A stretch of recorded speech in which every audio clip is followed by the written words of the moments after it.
How to fix Monster Hunter Stories 3 Twisted Reflection Trial version is crashing on Steam.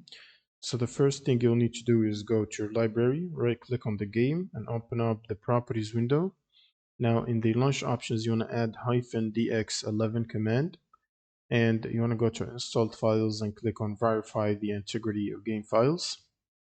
And once this process is done, you can close Steam. Now the next thing you'll need to do is open up your browser and search for Redist and open up the first link. Now from the second table down here, you'll need to install the 86 and the 64 version of the redistributables. And once you do that, it will ask you to reboot your computer. And just after the reboot, you will also need to check if you have the latest GPU updates installed. So for NVIDIA GPUs, you'll need NVIDIA app. Otherwise, you can use the AMD software.